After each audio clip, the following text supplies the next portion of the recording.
Hello students, मैं मनोज शर्मा जनक सिंह चौहान के साथ एमजे क्लासेज में। आज हमारा टॉपिक है फ्लेमिंगो किताब के इंडिगो लेसन का थर्ड पार्ट, यानी कि आज हम थर्ड पार्ट देखेंगे और ये लास्ट पार्ट है। सेकंड पार्ट में यहाँ तक ख़त्म हो गया था कि सविनय अवज्ञा आंदोलन से एक आधुनिक भारत की प्रथम लड़ाई जीती जा चुकी थी नील किसानों के लिए। अब आगे क्या होता है वो देखते हैं हम। Gandhi and the lawyers now proceeded to conduct a far flung inquiry into the grievances of the farmers. कि गांधी और अन्य जो वकील थे, लॉयर्स यानी वकील, अन्य जो वकील थे, नाउ प्रोसीडेड यानी शुरू किया कंडक्ट अ फार फ्लंग का मतलब होता है व्यापक, एक व्यापक इंक्वायरी यानी जांच इनटू द ग्रीवियंसेस यानी परेशानियां, शिकायतें, जो भी शिकायतें थी उनके बारे में, ऑफ द फार्मर्स किसानों की। कि अब गांधी जी ने और लॉयर्स जो वकीलों ने फार्मर्स की जो शिकायतें थी उनको व्यापक रूप से जांच के लिए इकट्ठा करना शुरू कर दिया। Depositions by about 10,000 peasants were written down. Depositions यानी सबूत या बयान। तो बयान इकट्ठे किए गए बाय 10,000 यानी 10,000 किसानों के, पीजेंट्स यानी किसान, वर रिटन यानी 10,000 किसानों के बयान लिखे गए।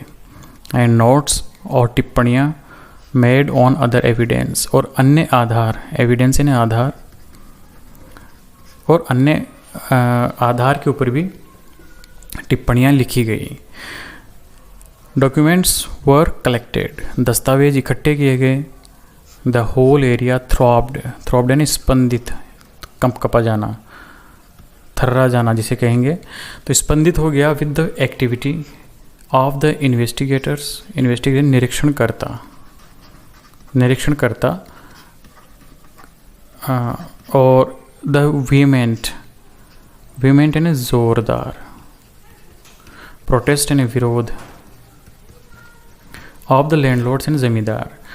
तो पूरा का पूरा जो एरिया था, पूरा का पूरा जो इलाका था, वो इन्वेस्टिगेटर्स की गतिविधियों से और ज़मींदारों के विरोध में जो जोरदार विरोध था उससे थर्रा गया या स्पंदित हो गया।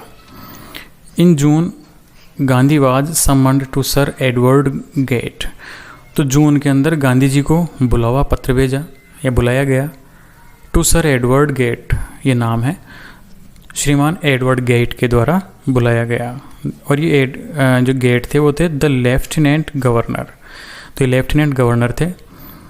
Before he went to he met, और वहाँ जाने से पहले वो मिले लीडिंग एसोसिएट्स, लीडिंग यानी प्रमुख, एसोसिएट यानी उनके जो साथी थे उनसे। एंड अगेन लेड यानी नेतृत्व किया। डिटेल्ड विस्तृत, प्लान्स यानी योजनाएं, फॉर सिविल डिसओबीडियंस, सविनय अवज्ञा, if he should not return, कि अगर वो नहीं लौटे। तो वहाँ गेट से मिलने से जाने से पहले वो अपने जितने भी प्रमुख साथी थे उनसे मिले और उनसे सविनय अवज्ञा जो आंदोलन था उनके बारे में विस्तृत योजनाएं बनाई। वो इसलिए बनाई कि if he should not return, कि अगर वो वापस नहीं लौटें तो इन योजनाओं पर वो अमल करना शुरू कर दें। Gandhi had 4 protected interviews for the lieutenant governor who as a result appointed an official commission of inquiry into the indigo sharecroppers situation. तो गांधी जी ने क्या किया, गांधी जी के हुए हेड यानी रखे, गांधी जी ने पूरे किए 4 प्रोट्रैक्टेड लंबे या कहें दीर्घकालीन, लंबे समय तक। तो उनके क्या हुए, 4 लंबे इंटरव्यू हुए लेफ्टिनेंट गवर्नर के साथ। एज अ रिजल्ट, और इसका परिणाम ये हुआ कि उन्होंने अपॉइंटेड कर दिया, यानी उन्होंने नियुक्त कर दिया एन ऑफिशियल कमीशन, एक सरकारी आयोग, एक आयोग का गठन किया गया for inquiry into the indigo sharecroppers situation, नील के जो बटाईदार किसान थे उनकी स्थितियां जानने के लिए उन्होंने एक आयोग का गठन किया।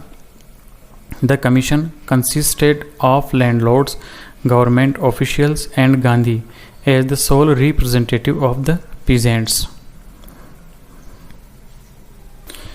अब उस आयोग जो था, उस आयोग के अंदर कंसिस्टेड यानी शामिल होना, तो उसमें कौन कौन शामिल थे? यानी शामिल थे लैंडलॉर्ड्स यानी ज़मींदार, गवर्नमेंट ऑफिशियल सरकारी व्यक्ति, एंड गांधी, और गांधी भी थे। एज द सोल, सोल यानी अकेला, अलोन, अकेला, रिप्रेजेंटेटिव यानी प्रतिनिधि।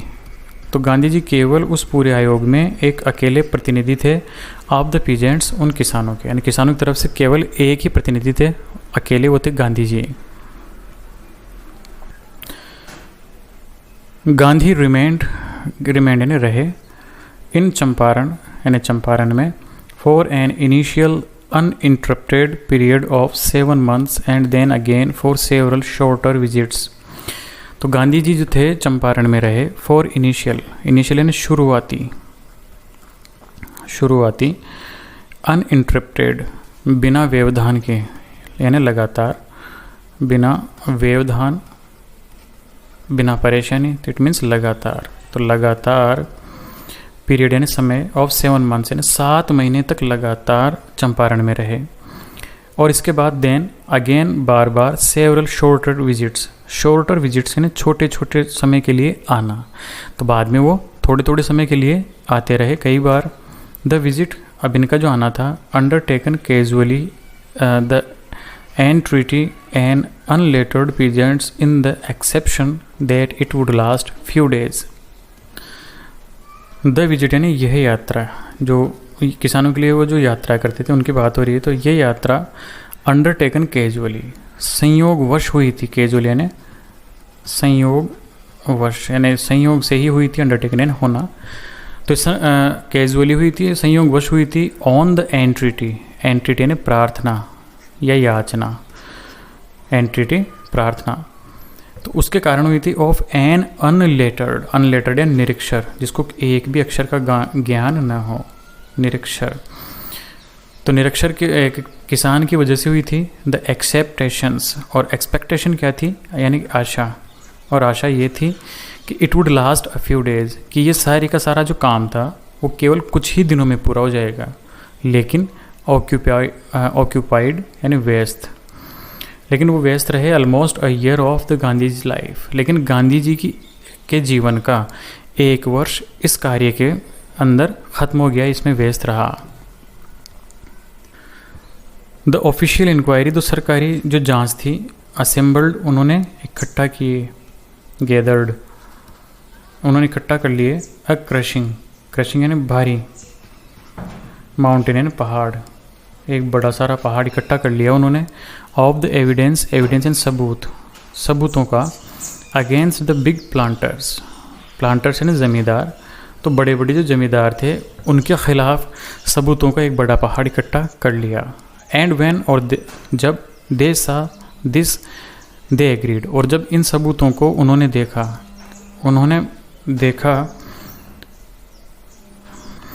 मतलब ज़मींदारों ने देखा, तो वो भी एग्री हो गए, यानी राज़ी हो गए, सहमत हो गए।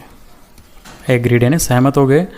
इन प्रिंसिपल, यानी कि उन्होंने मूल सिद्धांत को जब देखा कि हाँ वाकई हमने इनके साथ बुरा किया है, तो वो भी सहमत हो गए।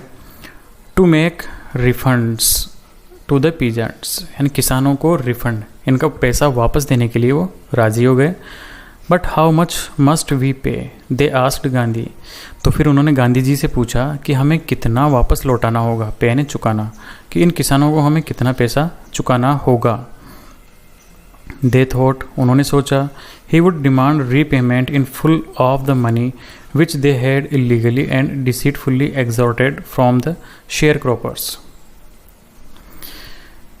तो उन्होंने सोचा, दे यानी जमींदार, तो जमींदारों ने सोचा, ही वुड डिमांड, ही यानी Gandhi ji, would demand repayment in full of money, यानी कि पूरा का पूरा पैसा लेने की डिमांड करेंगे। डिमांड यानी मांग, और रीपेमेंट यानी पैसे चुकाना, कि पूरा पैसा चुकाने की डिमांड करेंगे। विच, जिस धन को कि दे हैड इलीगली इलीगल यानी अवैध, अवैध तरीके से, एंड डिसीटफुल यानी कपटपूर्ण, छल करके, कपटपूर्ण तरीके से, एग्जॉर्टेड यानी ऐंठा था, ज़बरदस्ती ऐंठा था, ज़बरदस्त छीनना। तो उन्होंने सोचा जमींदारों ने कि शायद गांधी जी पूरा का पूरा पैसा लौटाने के लिए बोलेंगे, जिसको कि उस धन के, जिस धन को कि हमने अवैध तरीके से और कपटपूर्ण तरीके से जो शेयर क्रॉपर्स थे, वो किसान थे, उनसे ऐंठा था। लेकिन ही आस्क्ड ओनली 50%। लेकिन गांधी जी ने कितने भाग के लिए बोला? सिर्फ 50% के लिए, कि जितना पैसा उनसे ऐंठा गया उनका केवल 50% वापस लौटा दिया जाए। देयर ही सीम्ड एडमंट, और इस बात पर वो प्रतीत हुए, एडमंट यानी दृढ़, दृढ़ यानी मजबूत, 50% की बात पर वो मजबूत प्रतीत हुए Gandhi ji. Writes reverend J.Z. Hodge, a British missionary in Champaran, who observed the entire episode। तो ये सब बातें किसने लिखी? Reverent J.Z. होज, इन्होंने लिखी।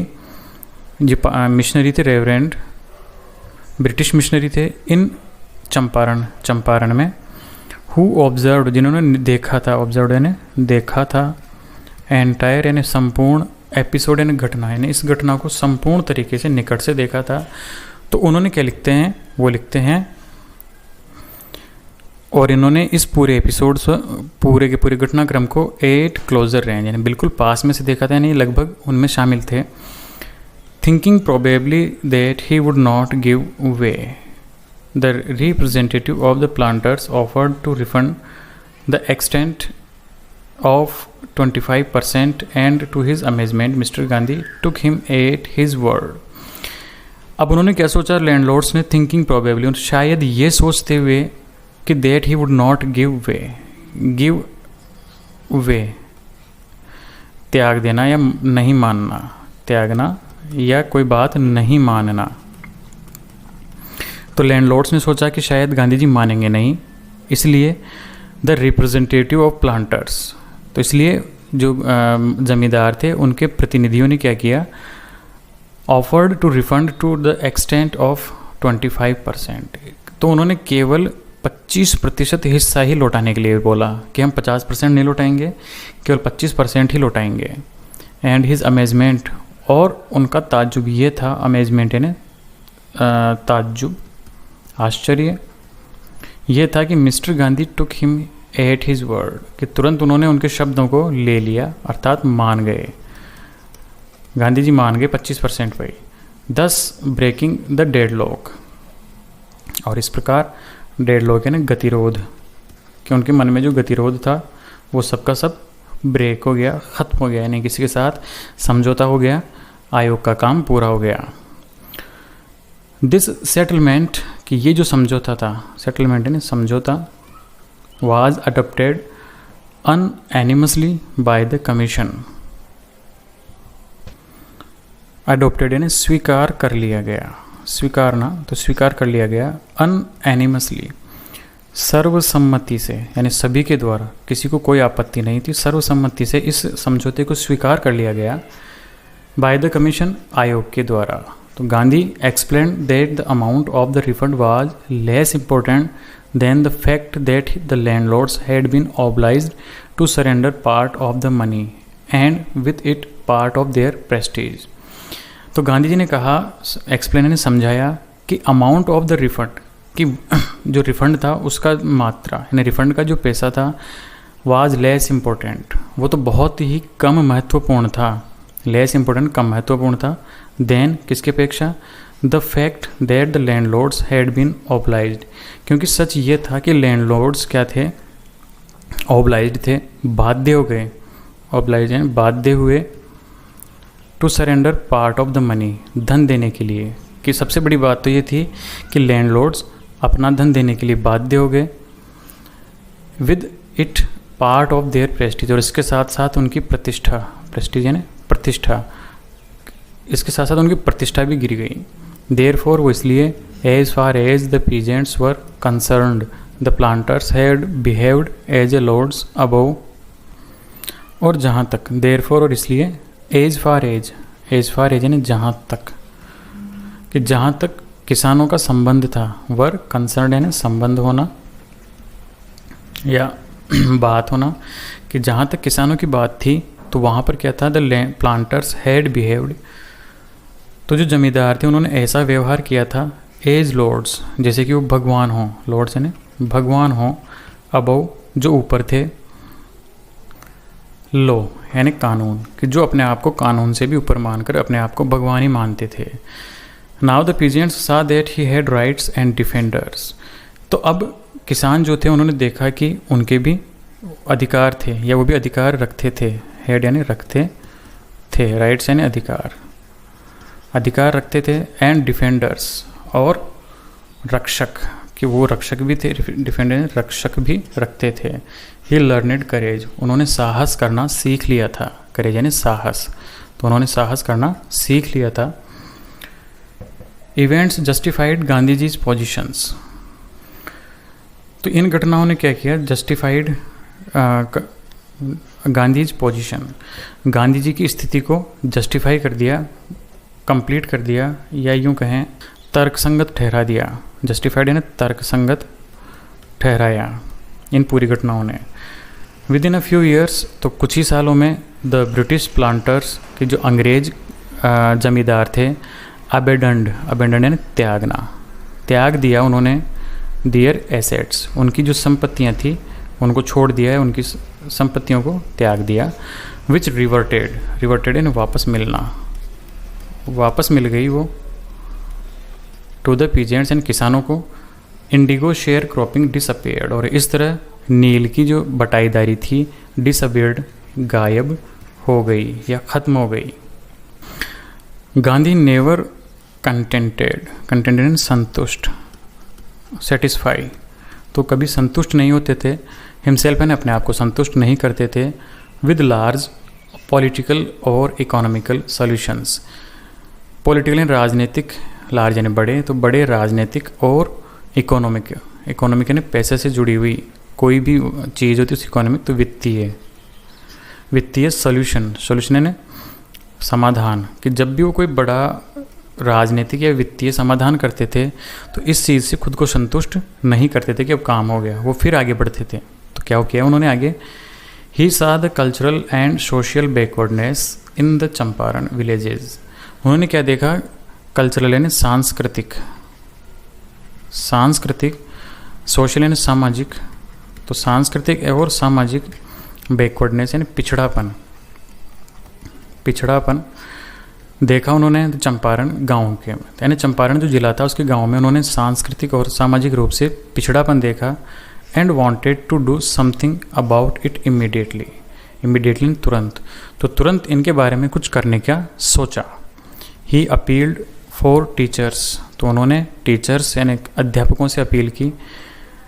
Mahadev Desai and Narhari Parikh, two young man who had just joined Gandhi ji as a disciples, तो महादेव देसाई और नरहरि जो पारिख थे ये दो यंग मैन थे, जवान व्यक्ति थे, और जिन्होंने हैड जस्ट ज्वाइंड, जिन्होंने तुरंत ज्वाइन किया था गांधी जी को एज ए डिसिपल्स यानी शिष्य के रूप में गांधी जी को ज्वाइन किया था, यानी गांधी जी को अपना गुरु माना था। एंड देयर वाइव्स, और उनकी पत्नियां भी, यानी कि इन दोनों की, महादेव देसाई और नरहरि पारिख की पत्नियां वॉलंटियर्ड स्वयं की इच्छा से, वॉलंटियर्ड ने स्वयं की इच्छा से, तो स्वयं ही फॉर द वर्क काम करने लगी। Several more came from Bombay, और कई सारे, और मोर यानी और, केम यानी आए, फ्रॉम बॉम्बे और बम्बई से आ गए, पूना से आ गए, and other distant parts of the land, और भारत के लैंड यानी यहाँ पर इंडिया, यानी भारत के अन्य दूर दराज, डिस्टेंट यानी दूर के भागों से भी वहाँ पर लोग आ गए कार्य करने के लिए गांधी जी के कहने पर। तो देवदास, अब देवदास कौन था, देवदास गांधी जी का सबसे छोटा पुत्र था, यंगेस्ट है ना, सबसे छोटा सन। अराइव्ड, वो भी आ गए, फ्रॉम द आश्रम, and so did Mrs Gandhi, कि आश्रम से उनका सबसे छोटा पुत्र देवदास भी आ गया, और श्रीमती गांधी यानी कस्तूरबा गांधी थी वो भी आश्रम से आ चुकी थी। Primary schools were open in 6 villages, तो 6 गाँवों के अंदर प्राइमरी स्कूल, प्राइमरी यानी 1 से 5 की क्लास जो होती है वो स्कूल्स खोले गए। कस्तूरबाई टॉट द आश्रम रूल्स, तो वहाँ पर कस्तूरबा गांधी जो थी उन्होंने पढ़ाती थी, टॉट यानी पढ़ाती थी, बच्चों को पढ़ाती थी आश्रम के नियम, कि आश्रम में कैसे रहेंगे उनके नियम पढ़ाती थी। ऑन पर्सनल क्लीनिनेस, इसके अलावा पर्सनल क्लीनिनेस यानी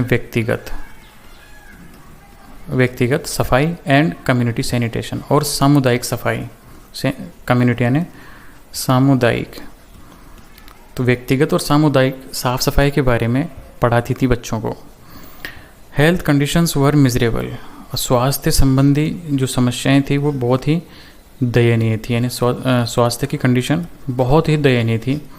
Gandhi got a doctor to volunteer his services for 6 months, तो गांधी जी ने एक डॉक्टर से कहा, या गांधी जी कहने पे एक डॉक्टर आ गया, वॉलंटियर ने स्वयं की इच्छा से ही हिज सर्विसेज फॉर 6 months, यानी 6 माह के लिए अपनी सेवाएं देने के लिए स्वयं की इच्छा से एक डॉक्टर आ गया। 3 मेडिसिन्स वर अवेलेबल, और उस समय केवल 3 दवाइयाँ, मेडिसिन यानी दवाइयाँ, केवल 3 ही दवाइयाँ अवेलेबल थी। पहली दवाई थी कैस्टर ऑयल, दूसरी थी कुनैन, और तीसरी एंड सल्फर ऑइंटमेंट, यानी कि गंधक की मलहम, गंधक, और ऑइंटमेंट यानी मलहम, यानी गंधक से बनी हुई मलहम।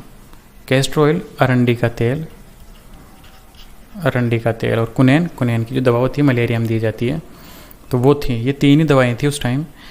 Anybody who showed a coated tongue was given a dose castor oil, अगर कोई व्यक्ति दिखाता था, शोड यानी दिखाता था, अ कोटेड टंग, जीभ के ऊपर किसी परत का आना है, सफ़ेद परत आ जाती थी, कोट यानी परत, तो अगर परत आई हुई दिखती थी जीभ के ऊपर तो उसको दिया जाता था एक खुराक, डोज यानी खुराक, ऑफ कैस्टर ऑयल, यानी कैस्टर अरंडी के तेल की एक खुराक दे दी जाती थी। Anybody with malaria fever received कुनैन, और कोई भी व्यक्ति जिसके मलेरिया बुखार होता था, रिसीव्ड, उसको दिया जाता था कुनैन, यानी कुनैन की गोली दी जाती थी, प्लस कैस्टर ऑयल, और उसके साथ साथ, प्लस यानी साथ में, और उसके साथ में कैस्टर ऑयल भी दिया जाता था। एनीबडी विद स्किन इरप्शन, या किसी को स्किन यानी चमड़ी संबंधी कोई भी समस्याएं होती थी, received ointment plus castor oil, तो उसको गंधक का मलहम लगाया जाता और कैस्टर ऑयल लगाया जाता है चमड़ी संबंधी किसी भी समस्या को। गांधी नोटिस्ड, और गांधी ने देखा, गांधी ने नोटिस किया, द फिल्दी यानी गंदी, स्टेट यानी अवस्था, तो गंदी अवस्था को देखा। विमेंस क्लोथ्स, औरतों के कपड़ों की गंदी अवस्था को देखा। ही आस्क्ड कस्तूरबाई, तो उन्होंने कस्तूरबा गांधी से इसके बारे में कहा। आस्क्ड यानी यहाँ पर सेड, कहा, to talk to them about it, कि उन औरतों से इस बारे में बात करें, ऐसा उन्होंने कहा। वन वुमेन टुक कस्तूरबाई इनटू हर हट एंड सेड, तो एक औरत टुक यानी लेकर गई कस्तूरबा को, इनटू हर हट, उनकी झोंपड़ी में, हट यानी झोंपड़ी के अंदर लेकर गई, एंड सेड, और कहा, लुक देखो, there is no box for cupboard, कि यहाँ पर कोई भी बॉक्स नहीं है, और कप बोर्ड एंड अलमारी, ना तो अलमारी है और ना ही मेरे पास कोई बक्सा है। हियर फॉर क्लोथ्स यानी कपड़ों के लिए, कपड़े रखने के लिए मेरे पास न तो अलमारी है और न ही कोई बक्सा है। The sari I am wearing is the only one I have, और ये जो साड़ी मैं पहने हुए हूँ, आई एम वेयरिंग, कि जो मैं पहने हुए हूँ sari, is the only one I have, ये एकमात्र साड़ी है मेरी, जो मेरी है। आई हैव यानी मैं रखती हूँ, या मेरे पास केवल एक ही साड़ी है। During his long stay in Champaran, तो चंपारण में अपने लंबे स्टे के कारण, स्टे एंड ठहराव, कि लंबे समय तक ठहराव के कारण, ड्यूरिंग दौरान, तो लंबे ठहराव के दौरान, गांधी कैप्ट यानी रखी, अ लॉन्ग डिस्टेंस एक लंबी दूरी की, वॉच यानी देखना, निगाह, तो लंबी दूरी की निगाह रखी उन्होंने। ऑन द आश्रम यानी आश्रम के ऊपर, यानी आश्रम का भी ध्यान रखते थे वो। He sent regular instructions by mail and asked for financial accounts. वो नियमित रूप से भेजते थे, सेंट यानी भेजना या भेजते थे, रेगुलर यानी नियमित, तो नियमित रूप से भेजते थे। इंस्ट्रक्शन यानी निर्देश, बाय मेल, मेल के द्वारा, मेल यानी डाक, डाक के द्वारा भेजते थे वो निर्देश। आस्क्ड फॉर फाइनेंशियल, और लेते थे फाइनेंशियल यानी वित्तीय यानी पैसों से संबंधित, अकाउंट्स यानी लेखा जोखा। तो जो गांधी जी थे वो भी लंबी दूरी की नज़र रखते थे और आश्रम पर नियमित रूप से निर्देश भेजते थे। इसके अलावा जितने भी वित्तीय लेखे जोखे थे उनको, उनके बारे में भी डाक से मंगवाते थे सूचना। वंस ही रोट, एक बार उन्होंने लिखा, टू द रेजिडेंट्स, रेजिडेंट्स यानी निवासी, रहने वाले, that it was time to fill on the old latrine trenches and dig new one, otherwise the old ones would begin to smell bad। तो एक बार उन्होंने निर्देश दिए आश्रम वालों को और कहा कि it was time to fill, कि ये समय है भरने का, द ओल्ड लेट्रिन ट्रेंच, पुराने लेट्रिन के जो खड्डे थे, ट्रेंच यानी खाइयाँ या खड्डे, उन पुराने जो लेट्रिन के खड्डों को भरने का समय आ गया था। एंड डिग, डिग यानी खोदना, और नए खोदना चाहिए थे, न्यू वंस, कि अब नई खाइयाँ खोद लो या नए खड्डे खोद लो लेटरिन करने के लिए। अदरवाइज, अन्यथा, the old ones would begin to smell bad, अन्यथा पुरानी वाली जो खड्डे हैं या पुरानी वाली जो खाइयाँ हैं वो दुर्गंध, स्मेल बैड यानी दुर्गंध, उनसे दुर्गंध आना शुरू हो जाएगी।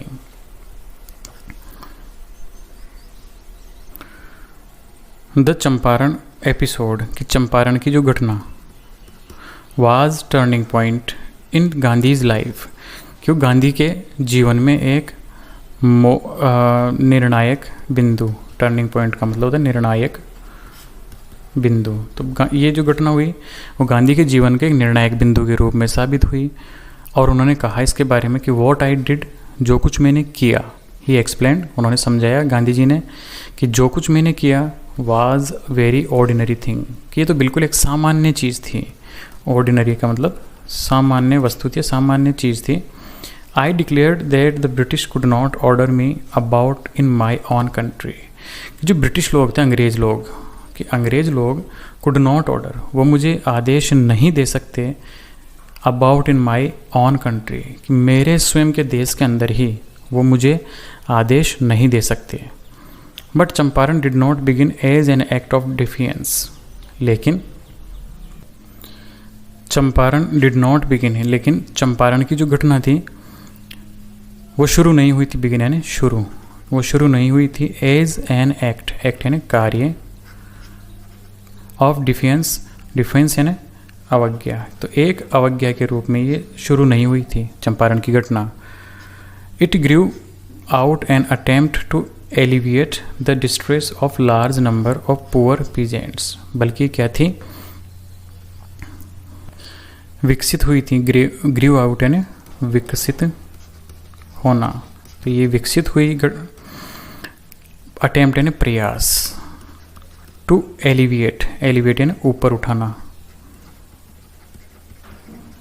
डिस्ट्रेस यानी तनाव, of large number of poor peasants, गरीब किसानों के। तो ये जो कार्य हुआ था ये विकसित हुआ था एक प्रयास के रूप में, ताकि गरीब किसानों को तनाव से ऊपर उठाया जा सके।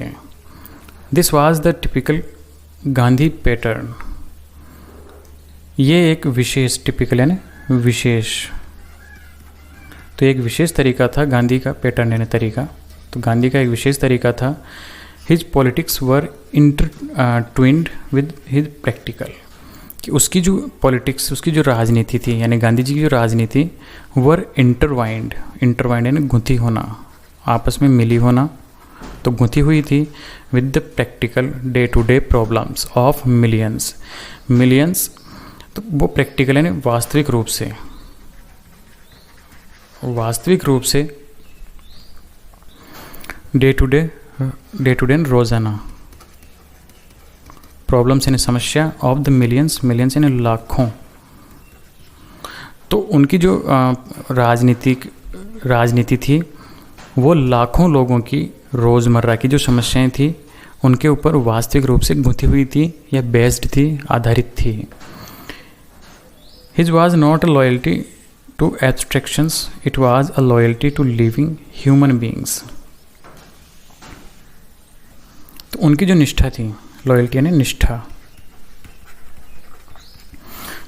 तो उनकी निष्ठा वाज नॉट, वो केवल नहीं थी एब्स्ट्रैक्शंस, एब्स्ट्रैक्शन है विचार या कल्पना, तो केवल उनकी जो राजनीति थी तो उनके प्रति जो निष्ठा थी, तो निष्ठा केवल विचार मात्र या कल्पना मात्र के लिए नहीं थी, इट वाज लॉयल्टी, बल्कि उनकी निष्ठा थी लिविंग यानी जीवित, ह्यूमन बींग्स कि जीवित मानवीय प्राणियों के, ह्यूमन बींग्स यानी मानवीय प्राणी, तो मानवीय प्राणियों के साथ उनकी निष्ठा थी।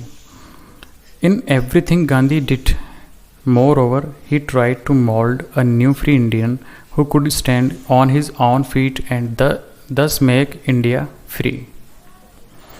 In everything गांधी डिड, कि हर चीज़ में गांधी ने जो कुछ भी किया, ए मोर ओवर, इससे ज़्यादा, यानी जो भी वो कुछ करते थे उससे भी ज़्यादा वो क्या करते थे, ही ट्राइड, उन्होंने कोशिश की, टू मोल्ड, मोल्ड यानी आकार देना, कि उन्होंने आकार देने की कोशिश की, न्यू फ्री इंडियन, एक नए फ्री स्वतंत्र इंडियन यानी भारतीय, कि एक नए भारतीय को आकार देने की कोशिश की, हु कुड स्टैंड, जो कि खड़ा हो सके, ऑन हिज ऑन फीट, अपने ही पैरों पर खड़ा हो सके, एंड दस, और इस प्रकार, दस यानी इस प्रकार, मेक इंडिया फ्री, कि भारत को स्वतंत्र बना सके। उन्होंने हर वो काम किया ताकि इंडिया स्वतंत्र हो सके।